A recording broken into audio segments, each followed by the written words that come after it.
This the War Report, coming live every Tuesday at 7 with Steve, Cat, Ryan, Amanda, and Eric, and the voice of NEW, Vince Berry, hitting all the topics like a clothesline flurry.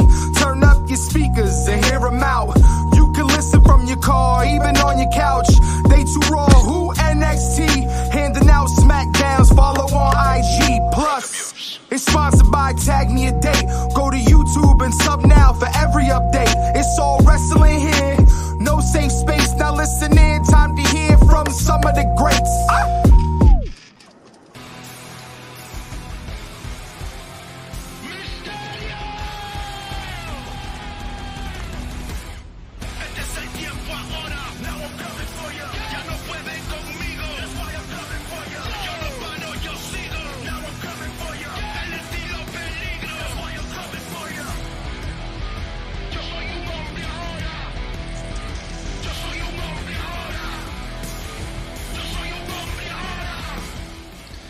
Welcome everybody to another edition of the War Report After Dark.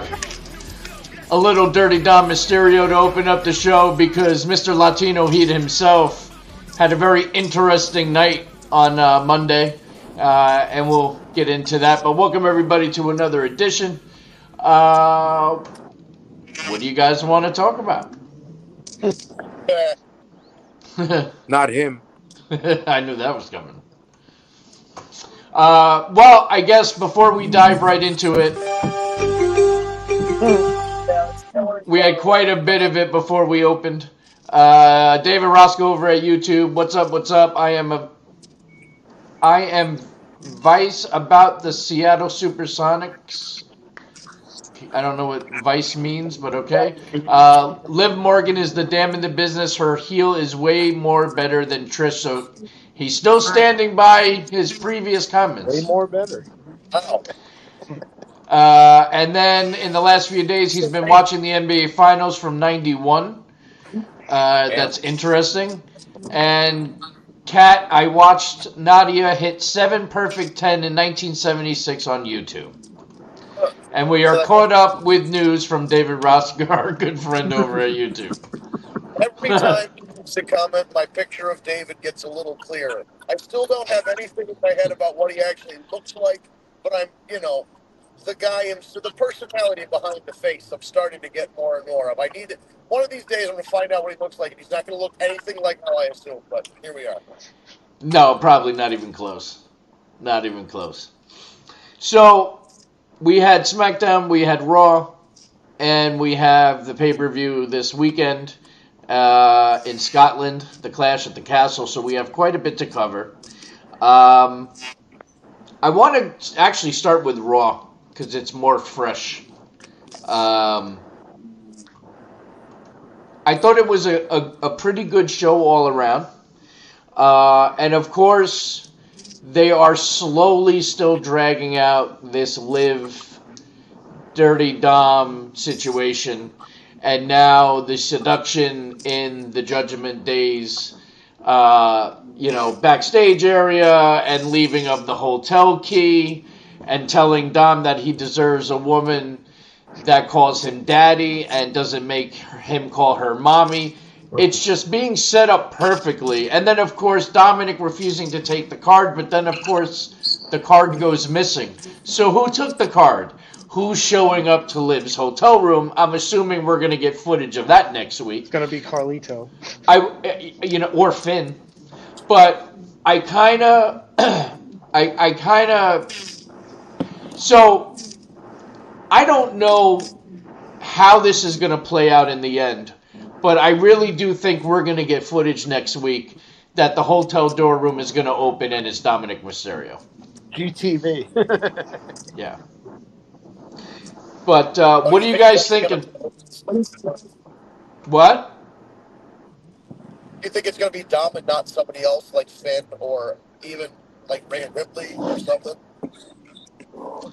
I don't know, man. Liv seemed to do a little grind on him. And after that, I don't know how he's not grabbing that hotel room card and flying over there myself, personally. Mitch, how you feeling about it? I'm sure you were, throwing shit at the TV. Oh, no, I was wishing I had Dirty Dom's mustache, his mullet, and Just beat him for the day. Seriously. He's a fucking This man pimp has right it now. all. He He really went from does. mommy to live. He's on top. He's arguably had the strongest rosters of combined girlfriends in WWE history. I'm telling you, he's our new Latino Heat. Oh yeah.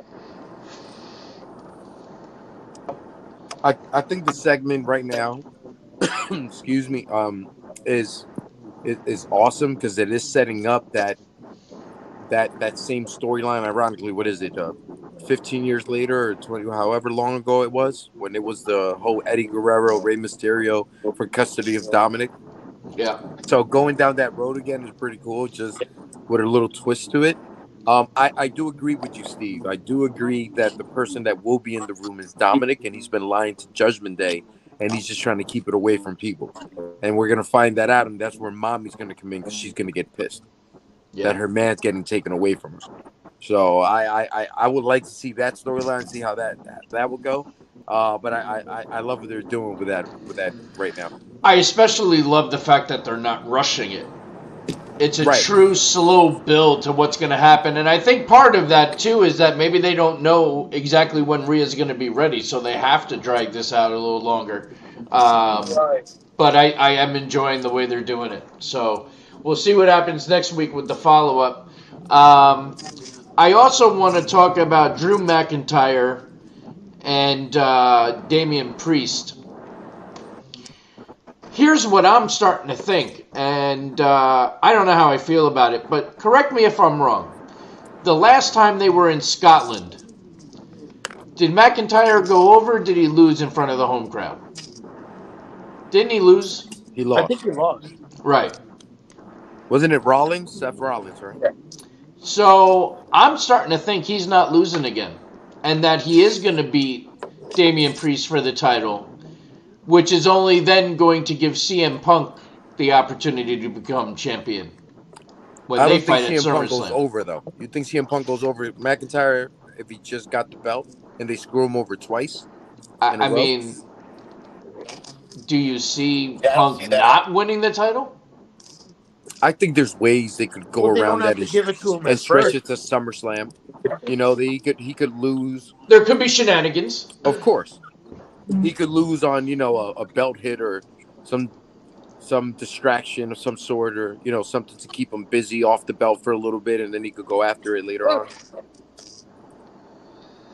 It's going to be interesting to see how that plays out. But I'm starting to think I don't know that McIntyre loses again in his hometown. No, I I mean, think it's kind of the thing you do, but I think he wins because you have to head towards the Judgment Day breaking up. how shitty is that for Damian Priest? Talk about a quick run. I mean, look, he got to win, cash in at WrestleMania. He got to parade at the Puerto Rican parade with the WWE Heavyweight Championship, and he still has a storyline with, like Eric said, with the Judgment Day breaking up. So at the end of the day, he got a belt, and truth be told, he got a belt at a point that Judgment Day was pretty dry, and not for nothing, but he hasn't done much with that belt.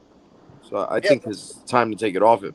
I was thinking the same thing. It's funny how the narrative is around Cody having a lackluster run, and I think Damian Priest is just kind of it's the same thing. I think there's something about winning the title at WrestleMania where the expectations are high, but because WrestleMania just happened, you know that it's like Backlash and all this other bullshit that really doesn't mean anything.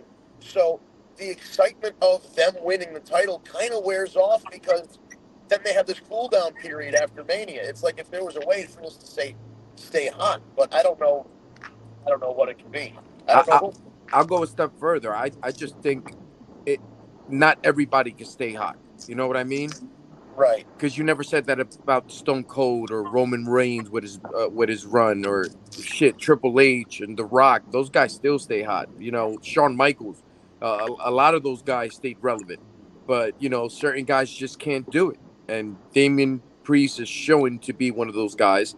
And yes, they're pushing Cody to another level, but I don't. I'm out of it. I'm out of it. Yeah, I think the weird thing about Damian Priest is before this, if you asked me, hey, if they put the title on Damian Priest, is he going to be one of those guys who just kind of floats around with the title and does nothing? I would have said no. They're going to put challengers in front of him. Then he's going to put on good matches and prove why he was the guy that they chose to put the title on. Like we've been talking about this for almost a year since he won Money in the Bank. We've been talking about he's the next guy, and he won the title, and now it's like, oh, he's not really the next guy because like. No. It's the strength of the challengers too. The one issue with Roman Reigns' title reign is that every main eventer put him over for like 3 years straight. So now everybody that challenges for the title has at least one world championship loss in the last 2 or 3 years. And you go, now this guy challenged for the title a bunch of times, like Kevin Owens. It's like how Kevin Owens can't credibly challenge for a world title right now because he lost so many times to Roman Reigns. And I think that's kind of endemic of the whole situation. There's a lot of guys. They built up a solid number of guys, but they didn't build up the next layer as like credible challenge. Like think back to the '80s. You had guys that weren't going to win, but you could put on a good match with like Earthquake, Boss Man, Jake the Snake, Roddy Piper. You could put on a good match with those guys. They weren't going to beat Hogan or Macho, but they would put on a good match, and they just don't. They don't have that proper guys. Yeah, but that's starting. You're right, but you're not, because if you look at the I don't mean that by talent wise, Steve. I mean booking wise. They're not taking these guys. Well, right. From a booking standpoint, you're 100% correct. What they need to do, the problem is that a lot of this layer of talent that we need is still in NXT. And they need to start bringing them up. We need Trick Williams on the main roster because that guy is so fucking over right now. As long as you keep Trick as Trick, he is going to be as hot on the main roster as he is in NXT. You got Braun Breaker that they're going to gear this whole NXT thing. Netflix deal is going to be geared around him. He's going to be a fucking monster. You have Ilya Dragunov, who is amazing. You have Great match, by the way. Great match. You also have Ludwig Kaiser now becoming a singles guy and legitimate. Up and up. His promo work is great. His facial work is good. His in-ring is there. He's a beast on his own. He's a main event guy. So watch out for him. So they're starting to get them together. He's going to win Money in the Bank and turn on Gunther. Oh. Wow. That's a bold statement. I heard rumors that Jay might win Money in the Bank. Oh, I'd love that. David Roska, NXT and TNA are working together. Well, yes, of course. As we all know, with what's been happening in NXT. And that Battleground, by the way, was fantastic. I totally forgot, so I went back and watched. It was great. The matches were great, and it was very cool to see Gail Kim. So yeah, they are working with TNA. It's going to be interesting to see how much more we see and what else this is going to branch out to. Who are we going to see from NXT show up in TNA? Yeah. Steve, one thing I'm disappointed that they didn't try to, in a way, try to incorporate. Like, think about this, man. This is our first crossover. It's been years since the invasion. I think it would have been so awesome if they would have brought some sort of invasion kind of thing. A TNA invasion. TNA invasion going into NXT. That would have been kind of dope. Well, they technically can still do it. Unless they're saving that for the main event. I mean, for the main roster when they should do an NXT versus TNA War Games. That would be cool. Oh, that's probably that'll be dope. Steve, so is this an issue? This TNA thing? I'm just playing devil's advocate here. You're talking about moving these guys up onto the main roster, and now we've got this. I don't want to call it a distraction, but you've got this other thing with TNA going on where you need credible NXT stars to feud with the TNA guys. Is that holding up promoting people that should be on the main roster? I mean, it's definitely possible, but I also feel like a guy like Trick Williams, I think they're afraid to lose him right now because he's so hot in NXT. But I will say as soon as he drops that title, he's coming up. I mean, there's no doubt about it. But there is talent. You don't think they hold him till next year? I don't think so. I mean, it's possible, but I don't think they wait that long. But it all depends on if they have somebody that they feel can step into his shoes and take it forward, because he's just so hot right now. So we'll have to see. But they are starting to move some talent up. So they're starting to get that foundation ready to make new competitors and make new matches. So I think it's coming. But, it's a transition period. And they have to have the new crop of NXT people ready to come in to start working the live shows. It's just all a process. But we'll have to see where it goes. But I think Clash of the Castle is going to be great. I mean, I think we're going to get a SmackDown there, too, which is cool. So that crowd's going to be great. I also want to touch on this, too. I don't know if you guys heard. Alba Fire. She's the one with the red hair in that group. Her mother got killed in Orlando the other day. Crossing the street, she got hit by a car. Oh, man. So I don't know that this match with them still, like with Alba Fire, I don't know if they're still in the match, but then part of me says, and this is going to sound horrible, but part of me now says if they are in the match, they win the tag titles in their home country. Yeah, yep. I mean, hey. Well, I thought in a way they might have won anyways, because I think it's time to split up these other Jade and Bianca. So you want to split them already? Anyway. It's doing nothing for me, if I'm being honest. Well, here's what I'll say about that. It's not that it's doing something for me necessarily, although I do think they look good together, Right. and I have seen quite a bit of improvement in Jade since the pairing of the two, which obviously was the idea. You pair her with Bianca to help Bianca get her crisper in the ring, more comfortable, this and that, and it's working. I mean, Jade has had singles matches, and even in the tag matches, she seems she's more comfortable. She's taking the bumps better. She's selling better. So, I mean, I'm not saying that it's perfect, but she is definitely improved since the pairing, and that's why I kind of want to see that pairing go on as much as we can until she's 100% ready to go on her own. I get you. No, that's a fair assessment too. I think there's something to be said about giving her the time to work with her, and even though it's not lighting the world on fire, it's doing more for it. They're investing in Jade's future by doing this. But Right. at the same time, it's kind of like, I don't want to say dimming the shine of Bianca, but it's kind of like, Bianca's such a star. Does she need a tag team partner? You know what I mean? Like, she doesn't need this. Well, no, she doesn't, but that's why this is working, though. I mean, she doesn't need it. She doesn't need the tag titles. Yeah, go ahead, Al. You're right. This match doesn't do anything for me, but it creates something for me. And the creation of that is what this team came together for. Right. It's eventually to be able to turn Jade, make her a heel, and go after Bianca. Right.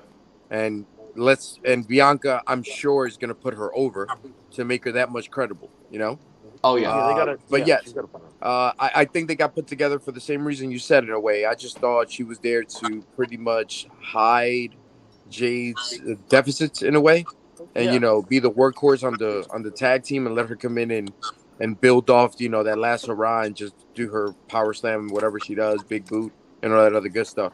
But she has gotten better, because I remember the first two matches she was botching a lot. We even spoke about it on the show, like, man, she did this, that, and it was noticeable. But I haven't seen that lately, so that's a step up. Yeah, I mean, you could just see she's definitely getting more comfortable. Tarazon, oh my God, that was so horrible about Alba's mom's death. Yeah, of course, it's terrible. So in a way, I kind of hope they do win the belts, and we'll see. And listen, just because Jade and Bianca lose the tag belts, that doesn't necessarily mean that they're going to stop tagging together. So, because I don't see a match between the two happening till Mania. I agree with that. And, I agree with that. So it would be way too early now to, have them at odds. But if you think about the improvement we've seen in Jade Absolutely. since the pairing now, imagine how much more improved she's going to be by Mania. And that match, if they do choose to go with Jade versus Bianca, is going to be awesome. So I think this is the full picture. I think it's to make sure that she's ready to go at WrestleMania. And plus, they could always win the tag belts back. Yeah, but what did Because- you don't think the WrestleMania match at this point, like, because I could see that match for SummerSlam, but WrestleMania, Charlotte Flair is back, man. Like, they might want to put Charlotte against Jade at WrestleMania, arguably the two biggest women's star at that point, That is Or you do a definitely triple WrestleMania threat. match. Or you do a triple or threat. you do a triple threat. I mean, could you imagine Charlotte versus Bianca versus Jade? Mm-hmm. Assuming Jade is ready. Well, that will help her a little bit more if she isn't even That's true. to agree with you a little bit more. You know what I'm saying? They give her Right. more time on the floor rolling around, and the other two girls go at it with the athletic shit. Yeah, no, that's true. So it's going to be interesting to see. There's a lot of moving parts. A lot of moving parts. Chad Gable doing some of the best heel work I've ever seen, That's the other storyline that's very and interesting another as well. slow build. Another slow build with this Otis turn, which is great. I think This it eventually and the- happens in Scotland. Go ahead. I think this and the Dominic thing are the two biggest storylines on Raw these days. Yep. Oh yeah, for sure. Just to, but Yeah, again, yeah, go ahead. Braun Breaker's story is pretty good, even though it's kind of an individual one, but like he's going through walls right now, and he's going against the Dragon and Ricochet. He wrote Ricochet off TV. Well, we for those of you who haven't been reading the rumors, this was writing Ricochet off TV because the word on the street is that he has let WWE know that he does not plan on re-signing his contract and that he's moving on from WWE. So if that's the case, this was Monday his last scheduled appearance, and they wrote him off by Braun putting him through a windshield of a car. What a way Go ahead. to go. I was going to say, What a way to go. I'm 99% sure that this Ricochet's done and he's leaving and going somewhere else. Not Yeah. necessarily AEW. He could go to TNA. He could do real well there too. But I was listening to Busted Open this morning, right? Bully Ray was saying that while he's also 99% sure that Ricochet's leaving, he's asking why now would they incorporate Samantha when there's not going to be anything to do with her? There's not going to be a conclusion for her. Why bother? Well, having her because, involved? but it's, yeah, but On TV, everyone knows that they're engaged. Correct. Oh, yeah, You know what no, I know mean? that. So if you're watching your soon-to-be husband get power slammed through the windshield of a car, the normal reaction is that you're going to run and make sure they're okay.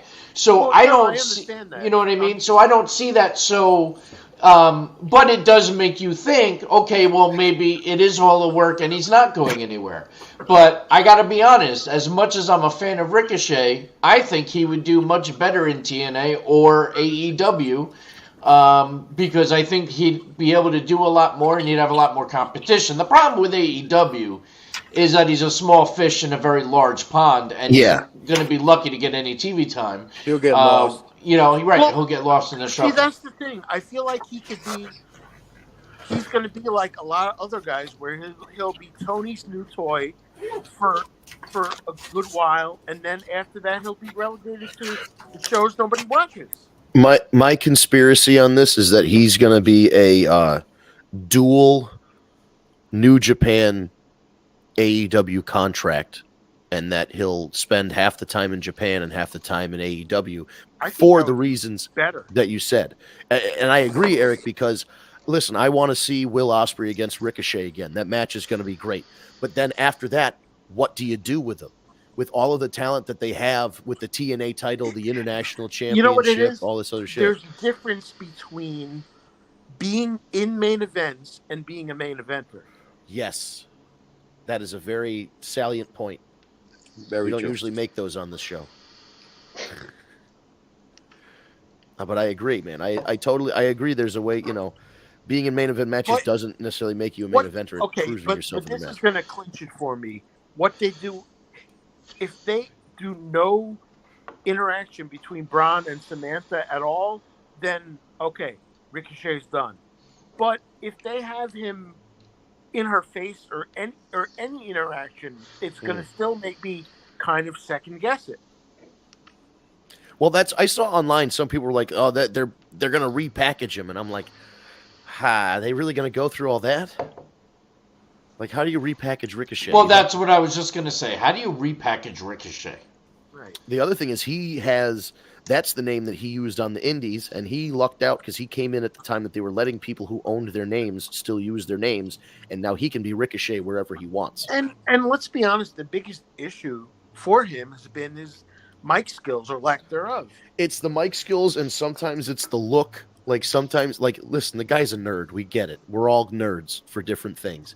But sometimes he comes out dressed like fucking One Punch Man or some cringy anime stuff, and you're just like, cut it out. Like, what are you doing? Just stop. So yeah, he needs somebody with a vision. Johnny Gargano for that. Yeah, seriously. And that's another one. Johnny Gargano's cool and all, but it's like he's guy that wrestles, and that's the same thing with Ricochet. It's like guy that is good at wrestling. It's like we need more than that in 2024. Ricochet's best stuff in WWE was in NXT. Yes. Oh, and the stuff with Aleister Black and all that, and the stuff with what's his name? I was just going to say the I couldn't remember his name. I was going to call him the Perverted Prince. I'm still hearing heavy rumors that Aleister Black might be on his way back to WWE. Yeah, I've heard that a lot. And then the other thing about Ricochet is we got to think about Samantha because she's so valuable to WWE. Yeah, could you imagine if she left? It would suck. She's great. That would be such a coup to get Ricochet and then like WWE's Raw ring announcer. That would be a hell of a coup. But she's got such a good thing going there right now. Yeah. Oh, yeah. No, I don't think she. Listen, I don't think. So she then needs... the problem is, in relationships. But then again, like you said, Aleister Black could be coming back or not. But either way, Zelina's here and he's right there. Yeah, it seems to work out fine. But the thing with Aleister is he can go wherever he wants, which is great. He can go back and be Malachi Black in NXT if they want to do it that way. Or they want to put him back on the main roster because unfortunately, our buddy Karrion Kross in his little band of misfits is not cutting it for spooky guys on that roster. So maybe they're going to reach out. I don't know why I thought last night. Maybe it's like my last remorse for them, but I thought AOP might have won the titles last night. Call me crazy, but for some reason I thought they might have had a chance. They should. I mean, they need credibility. The Miz and R-Truth's got to go. That's another stale ass fucking champion. Like, oh my god. Like, I love R-Truth, but now that fucking Miz jumps in his what's ups. Oh no! But Miz was so funny last night, where he's looking for R-Truth, and he's like, I don't know who it is. He says, this isn't good, right? And they say, why? He goes, because nothing is ever good when R-Truth is left alone, or something. Like it's true. Funny. They play off each other very well. Tara, nothing against Ricochet, but I would be more pissed if Samantha left.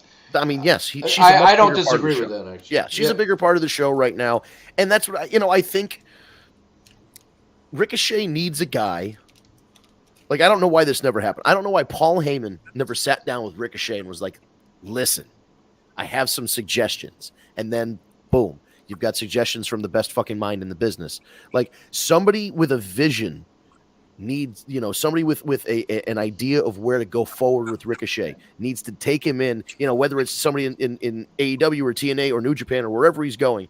And, they really need to sit down with him and figure this stuff out because he's phenomenal in the ring. But then, like you say, everything else, especially the promos. Why did nobody ever stick him with a fucking manager? I mean, he wrestled on the indies and he never had a manager. Why does he not have a manager? It would be so easy. That's what he needs. He needs a manager. Because you know what I really think the problem with him is, now that I'm thinking about it? His pitch of his voice. Yes. It's too high. It's way you can't too high. take him serious. That was always the problem with Tyson. Yeah. Well, I mean, Right. Tyson can whoop your ass. But that's a different, like, but Ricochet was 6'4", 270. Yeah, No, but strictly when you talk about, like, it's just the voice doesn't match, Right.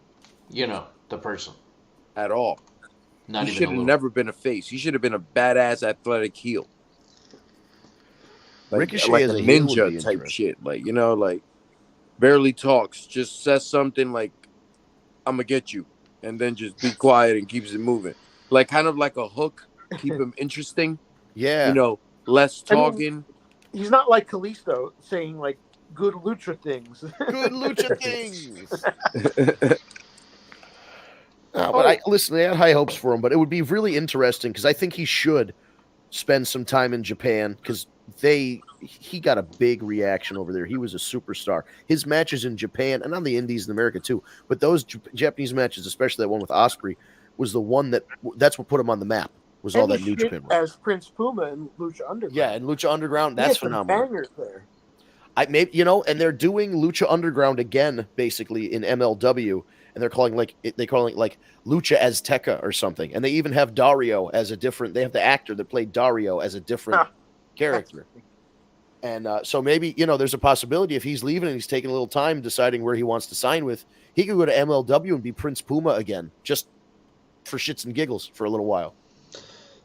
There's also another rumor that WWE might be looking to acquire Penta.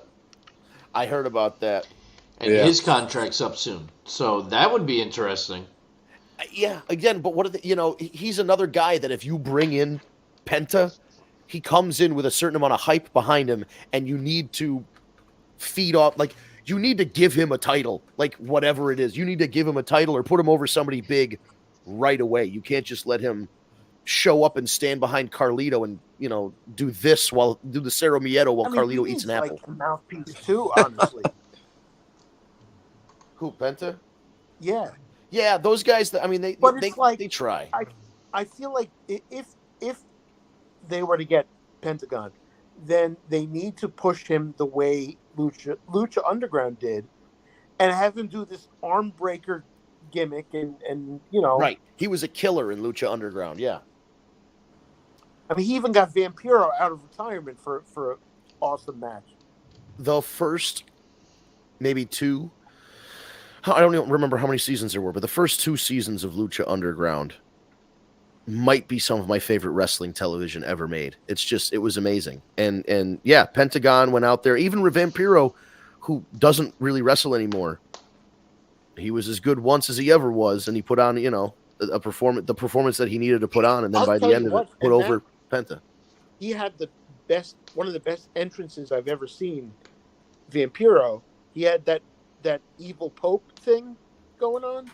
Yeah, Vampiro in Lucha Underground was very interesting. And then at the same time, he was doing commentary with Matt Striker. Right, he was playing this evil character and then just sitting there chilling out with Matt Striker doing commentary. But Pentagon brought it out of him because he was taunting him and doing all this shit.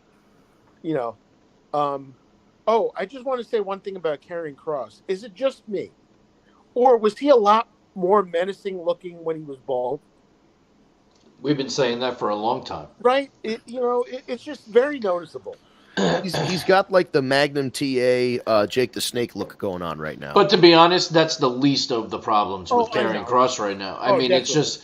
it's just every time you think they're going in the right direction with them, they fuck it up. I don't know what you do anymore with them, but something's got to change. Oh yeah. Also, I think Scarlett needed to stay blonde. But that doesn't really, Oh yeah, I was looking at that. I thought it was weird. I saw somebody sent a screenshot on one of the wrestling groups I'm in, and they're like, they used a phrase from a podcast we listened to, like "state of your stable, mate," and it's like it's like an Irish British thing, like "state of your whatever," meaning like what the fuck happened. So it's like "state of your stable," and it's just a photo. It's just a screenshot of them on Raw, and it didn't look right. It looked like three or four people like waiting in line at a Spirit Halloween. You know what I mean? Like it just didn't look intimidating. And then something looked wrong, and I realized it was Scarlett's hair. Sorry, not Charlotte. Scarlett's hair. Scarlett's O'Hare, anyway. I like that one. We're talking about Scottish people that could go over in Scotland for Clash at the Castle. One Scottish person that is not going over is Piper Niven. I'm sorry. I knew you were going to say that. Who's she challenging? Bailey. Oh, well, you know what? Maybe it's, I wouldn't put money on that one, Eric, just because I've also seen, since we were talking about the champions not being as hot as they were a couple months ago at Mania. I can't see Bailey losing this quickly. But Bailey's got such a big drop off, man. She's boring. Like, this is not what happened. Is they don't know what to do with her. She was like the most interesting Bailey has ever been. Was when a heel and knock and shut up and all this other stuff. And she's trying to still, right, and she's still trying to do it as a babyface, but it doesn't hit as hard because now it's like she calls her fans idiots, and it's like, yeah, we're idiots. It's like a sweet thing. I don't know. Yeah, it's not like Anderson's assholes. You're the only person in the world, aside from maybe me, that remembers Anderson's assholes from TNA. I remember it. Oh, I remember it. Maybe just because of how dumb it was. You remember that promo, right? I'm an asshole. Oh, yeah. I remember the first time. It was great. Anderson! It was hilarious. David Rosca, Drew McIntyre will win back the World Heavyweight Champion against Damian Priest. That's what I've been saying, David. And Cody Rhodes will win this Saturday night. Duh. Yeah. Duh comes to mind at this point. Cody's not losing anytime soon. But then it comes to mind, like, you do this AJ Styles Mark Henry thing. You revisit that, which is awesome. Right. And while it wasn't as good as Mark Henry's, it was still pretty damn good. But at the end of the day, it's Cody just won at Mania, and you're building up other guys, so I can't see then it's like, well, what is this going to do for AJ at the end of the day? Nothing.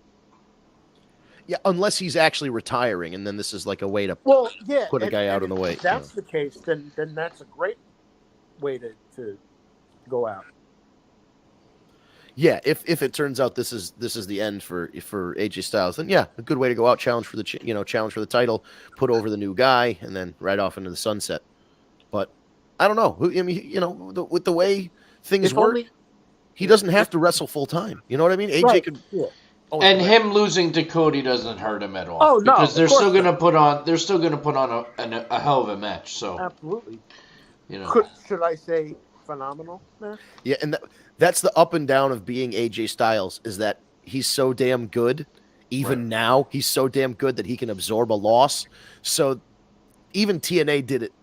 Now WWE's doing it. They're like, send AJ out there. He can absorb a loss. And then you look at his win-loss record. You're like, he needs to win more. Come on, guys. It's like, look at someone like Ted DiBiase. He was in and out of main events, but he was always credible to put back in a main event at the last minute. Yeah, because they'd give him some wins. Yeah. AJ Styles, I don't think AJ Styles has won a feud since going as far back as Samoa Joe, like 2016. It's true. But he's still great. He is. Him and Shinsuke. Oh my god. Yeah. So let's talk about this Bailey thing for a second, because you brought up an interesting point, Eric. If you don't think that Piper Niven is winning, which again I don't know, probably not. Like you said, it is too soon. But if we're playing the game of who takes the title off Bailey, what are we thinking? Who would we pick? Well, yeah. All right, so Bailey's on SmackDown, right? Who's on SmackDown? So I mean, would you just go Tiffany Stratton straight away and be like, boom, this is the new It Girl?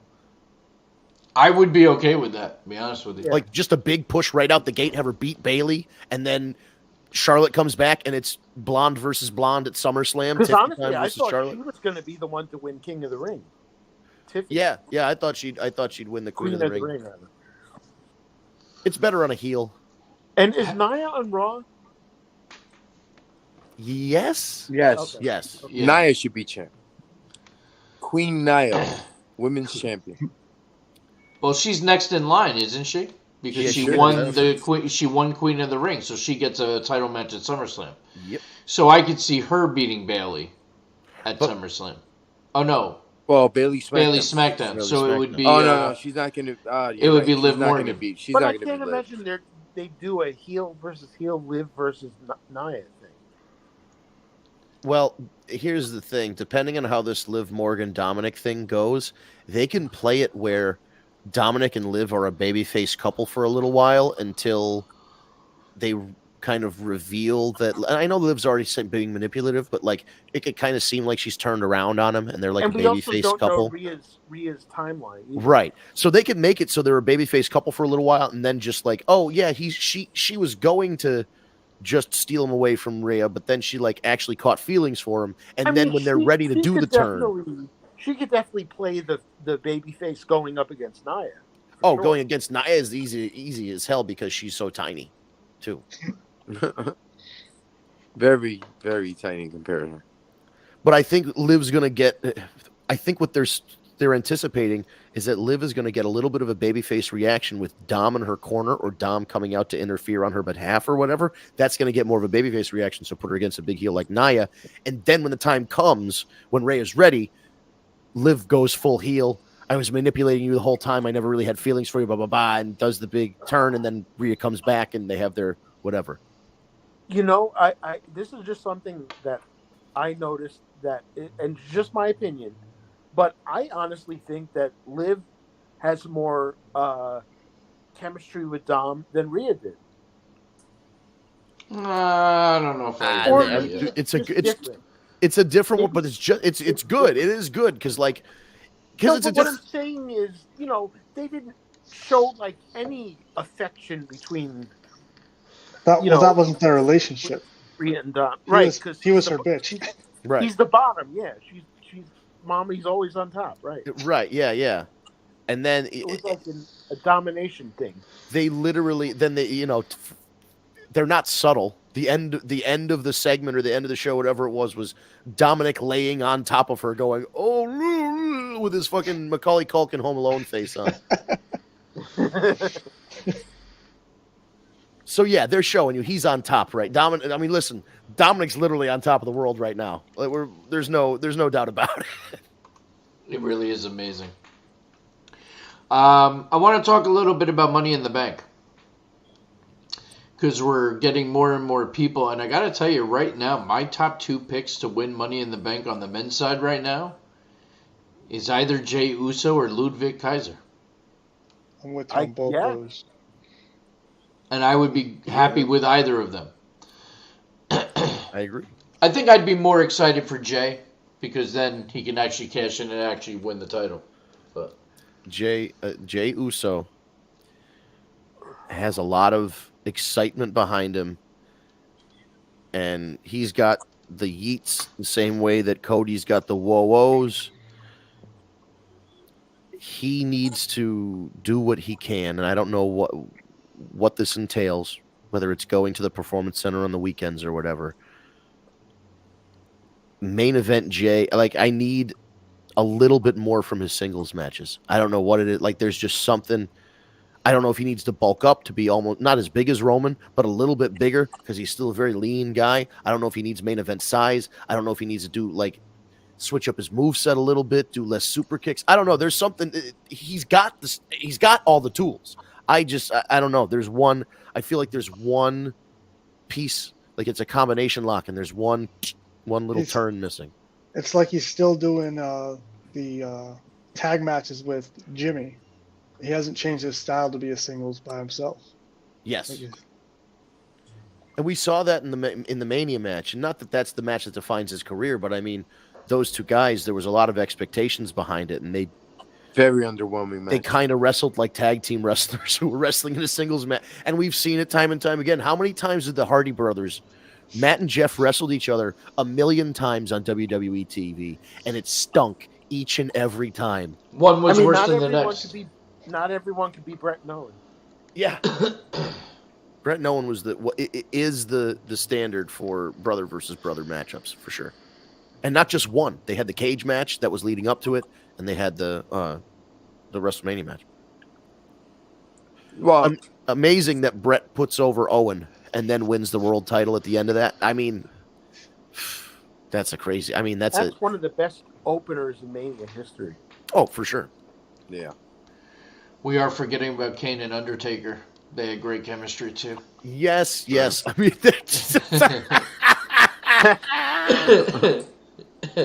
they're only half brothers. No. Okay. By name, they were brothers of destruction. That's right. They were absolutely. Hey, storyline, they were brothers. Damn right. Remember how many kids actually thought they were really brothers? Dude, Edge and Christian fooled me for a long ass time. Edge and Christians were brothers. I did too, actually. When Edge and Christian first started with the Brood, I think they dropped it really quickly, but they said they were brothers for a long time. There was a point where they were doing the 5-second poses, like, oh, we got to call our mom, and they called one mom. One mom. They didn't call two moms. They didn't have two phones. They had one phone. I know people that still think that Hulk Hogan and Brutus Beefcake are brothers. Oh, geez. Yeah, because of I mean, he looked just like him back in the day. Terry Boulder and... But yet, for the longest time, these same people never knew that Randy Savage and Lanny Poffo were brothers. That one was less obvious, I think, though. Like, they look alike, but they don't really look alike. Complete opposite personalities. Right, opposite personalities, yeah. Way, yeah. And they're obviously on the card. We're way different. Savage was the main eventer, and Lanny was a jobber. Yeah, but Lanny was also very good. Like, that's another problem. When you're as good at your job as that, they don't bump you up. Like, he was job guy for life, but he was featured in a lot of stuff. The genius of glory and renown. He ended up doing more as the genius than the Frisbee thing, Yeah, I was in my head. I was wondering, was there ever a conversation, like at family dinner or over the phone or at Christmas, and Randy's just like, "Lady Camira, what's the deal with the Frisbees?" I want to know, did that ever happen? I will tell you though, when I went to Mania in Dallas and I stayed with Lonnie for a few days, and one thing that I took from it was that every poem that he spoke at Mania or any live show or whatever when he was the genius, he wrote every single word. Oh yeah, Like it was all him. And then he just went to Vince or Bruce and said, this is what I'm going to do. They approved it, and Hey Steve, was he the same one that you mentioned also kind of smelled a little bit? Well, I could tell you he didn't shower for days, which I thought was kind of weird. And yeah, he did have a little bit of an odor. Dude, but he did let me wear Savage's Hall of Fame ring. So. And I met him later that year at WrestleCade, and he remembered Tag Me a Date, so it was really cool. Oh, that's awesome. He is Lanny, a good man. He was a really good guy the times that I met him. Always nice, very respectful guy. But I did see an interview with him once, and this was before even I had a bidet. This was like really early in the bidet owning. Like, it wasn't a thing as much. He's explaining to Sean Oliver from Kayfabe Commentaries. He goes, "Do you know how much money I save a year by not buying toilet paper? I just have a bidet. I paid for it once, and now I never need to use toilet paper ever again." It would not surprise me if he took that attitude towards showering, where he's like, "I only need to shower like once every 3 days because I'm conserving water and I don't have to pay as much for soap." He was cheap, like notorious cheap. Like Mick Foley cheap? Yeah, I was just going to say Mick Foley's the one. Yeah, the real example, the big example of being cheap. But yeah, Lanny, listen, no knock on Lanny Poffo. That guy was a legitimate legend. it's interesting. In the 80s, when you think of that era, you think of main event guys, but then you think of Brutus Beefcake and the Genius and those lower level guys because they were memorable. Brooklyn they were Brawler. just as memorable as the main eventers. Brooklyn Brawler, Barry Horowitz. Yes, exactly. Yeah. You still remember these guys. It's amazing. Of course. I'm friends with Barry Horowitz. I remember before Dwayne Gill was Gilbert, he had, he was known, as Dwayne Gill, and he was a prominent jobber too. Was he like All-American Dwayne Gill? He had some weird nickname about his like shoot wrestling accomplishments. Then there was that guy Barry Hardy, and I don't remember him. I don't remember Barry Hardy. But then you look back, like there's clips of Jeff Hardy being a jobber before he became Jeff Hardy. Oh, and, yeah. That match against Razor Ramon. Even Edge, somebody posted something not too long ago of Edge, as a jobber before he became Edge, and that's how they got their reps in and kind of learned TV spots. You ever see that video of like some Canadian talk show, and Edge and Christian were on as basically teenagers asking Bret Hart how to get into the industry? Yeah, and that was like, there was a, whatever talk show it was, they knew he was going to be the guest that day, and they like made an effort to be there and like hope to ask that, and then writing, there was some sort of contest where you won free wrestling lessons if you wrote an essay, and Edge won and wrote the essay, and he got his free wrestling lessons. I forget if he ended up splitting it and then him and Christian just split the cost of it. I forget. There's some interesting story around how they even got trained in the first place. Oh, here we go. Go ahead, Vince. Reminder, Trish Stratus is the modern day Nadia Comaneci as the second perfect 10. Now, here's the thing. Where do you rank Sean Spears amongst perfect 10s? Well, he is the perfect 10. Well, that's what I'm saying. So is he better than Nadia Comaneci? Is he better than Trish Stratus, or is he like the third perfect 10? Yeah, and then he was also saying that Liv has overstepped Trish. It's such a turnaround from even just a few months ago. Was Trish Stratus returning at Survivor Series? Was Trish Stratus returning at WrestleMania? Was she returning at the Royal Rumble? All of these questions were asked by one man, and his name is David Rosca, and he really likes the Montreal Expos. And now, and I think this just goes to show how improved Liv is, just as a wrestler, as a character, as everything, over the last couple of years. It's a complete turnaround. Like, she's won him over. She's in her best run that she ever had. Yeah, no, this is her best run. Oh, nice. 10. The chairman of AEW. That's right. I was waiting for the 10 chance, but I guess we're not getting it. There's no 10 chance, I guess. Yo, Steve. Yeah. Are we really going to go through the whole show and not even mention the bloodline?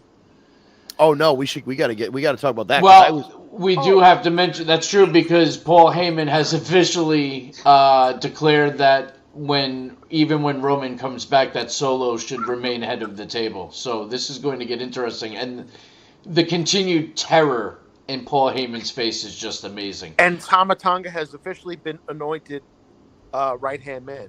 Yes. Mm-hmm. And the interesting thing is that the "We Want Roman" chants are the loudest thing on the show. And, again, no knock on Cody Rhodes. He's doing a great job as champion. People seem to like him, whatever. When Roman Reigns returns, it's Cody Rhodes who? Oh, this guy is going to come back. Everything yeah, on SmackDown. He's going to be such a big baby face when he comes back. It's going to be ridiculous. But, I was, listening to some people talk about how this bloodline's stupid, is boring. I'm like, are you watching the same fucking thing? This is very intriguing. And this is coming from one of the most critical people for sure when it comes to wrestling. So what does that tell you? Yeah. But that just tells you that there's just people that are never going to be happy no matter what they do. Definitely. This is the best that WWE has been in a very long time. And the Raws are not, we used to complain about the 3 hours. I haven't heard us complain about the 3 hour Raw in quite a while because they've made it compelling. I'm not coming on here saying, oh, that third hour was brutal. I can hardly keep my eyes open. Like, it's I like what they're doing. And even just the small tweaks and the small little changes that they've made, they're doing a good job. And people really, they have to admit, like, for as much shit as they give Triple H, they got to admit that, come on, since Vince is officially gone, like, Hunter's done an excellent job overall. Oh, he's doing an amazing job as far as I'm concerned. But look, well, it's easy. It's your also hiccups easy every once in a while, but overall, Hunter's done an amazing job. Yeah, but think of how easy this job is as a wrestling promoter. I think Vince in his old age really started to overthink it. Give people the matches that they want and the finishes that they expect. And every so often you can throw a screwy finish in, or somebody can get screwed over and you extend the feud out. That's great. But like people constantly losing in their hometowns and just getting embarrassed on television, and like there's no more Piggy James. There's no more people getting thrown into cake because they're fat. You know what I mean? Like that shit is all out the window now. The other thing that you got to appreciate when it comes to Triple H, I heard in an interview with Randy Orton, and he was talking about some of the big differences between Vince's era and Triple H's era. He goes, under Vince McMahon, you didn't get to go home for birthdays, graduations. You didn't get to go home for weddings, anything personal. The only time off you had is if you were injured. Other than that, you had to work. All holidays, this and that. He goes, this regime, I can be home for a birthday. Like I can be home on holidays, and I can, it makes a big difference. So. Arriba para Wyckoff. Sí. I wanted to say something about Toni Storm. Obviously, this is the best shit she's ever done. Yes. Right? And it's hilarious. Slap her tits off and stuff like that. But look what she's done she's made Mariah May a name. Yes. Oh yeah. This whole thing. And Mariah May is no slouch. She had a good reputation in Japan, but when she came over, nobody knew who she was. And I love this. They have her old tag team partner Mina Shirakawa coming in from Stardom and challenging Toni. And the stuff between her and Toni is hilarious too. And the guy, the glue that holds this all together, the guy that people hated and didn't understand why he got hired in AEW when it first started in 2019. He is the glue that's holding this together. Dr. fucking Luther as the servant. He's great. Oh my God, he's perfect for that. It's the role he was meant to play. Yeah, it really is. That's one of the most compelling things on AEW TV. I mean, there's other things too, but that's one of the best. But on that note, ladies and gentlemen, we have reached the top of the hour. Oh my God! Don't you dare be sour.